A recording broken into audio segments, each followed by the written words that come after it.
कौलालंपूर महाराष्ट्र मंडळाच्या भगिनी आज आपल्या समक्ष सादर करीत आहेत ओढणीच्या कलाकृती। महाराष्ट्रात स्त्रियांचे खेळ म्हटले की मंगळागौर, कोंडला असे खेळ हे आलेच। CD on please.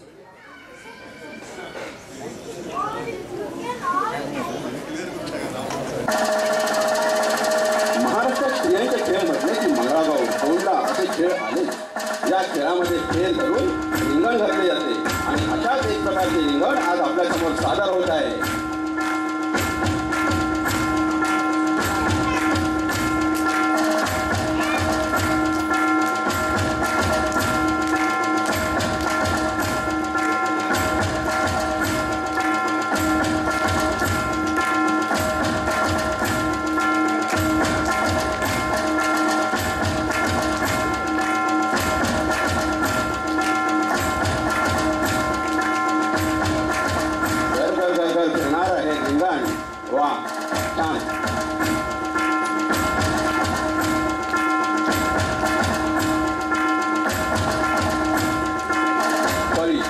आपल्या हिंदू संस्कृतीत कमळाचं स्थान फार मोठं आहे। आपली आराध्य देवता लक्ष्मी हिचं आवडतं फूल हे कमळ आणि याच कमळाचे कळी साकारत आहे।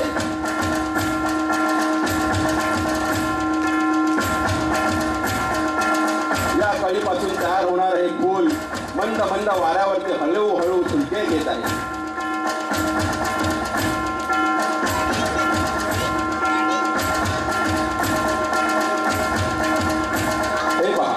फुलांवर भ्रमण करणारा फुलपाखरू आपले डौलदार रंगीत पंख घेऊन आपल्या समोर बागडत आहे।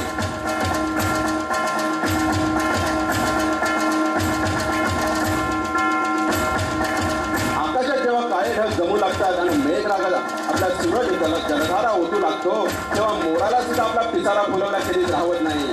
आनंदाने डौलदार एकी खुळखुळी नाचणारा हाच तो मोर।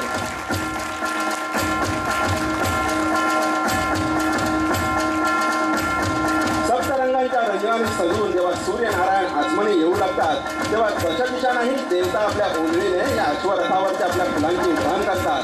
आता ते अश्वरथ आपल्या समोर साकारत आहे।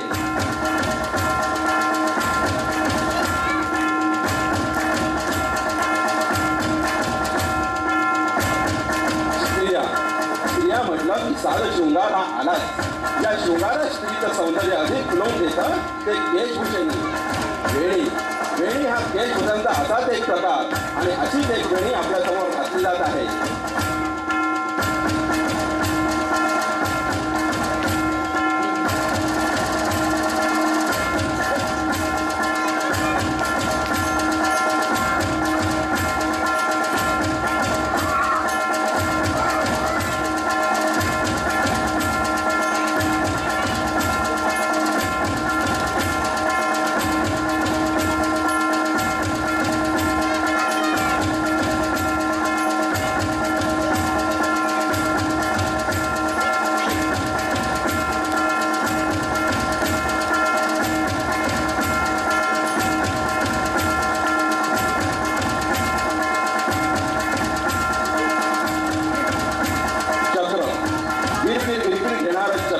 जीवनाला गती देणारं चक्र, नारायणाच्या हाती विराजणारं चक्र, दुष्टांचा संहार करणारं चक्र, भक्तांचा सांभाळ करणारं ही चक्र हे चक्रात आपल्या समोर साकार होत आहे।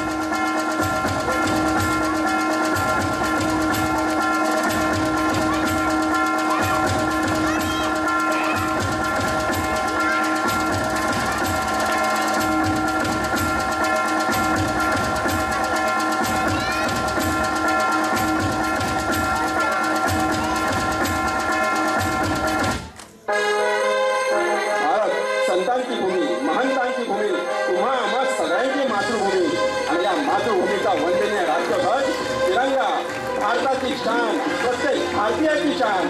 चला या भारताच्या ध्वजाला, या तिरंग्याला वंदन करूया।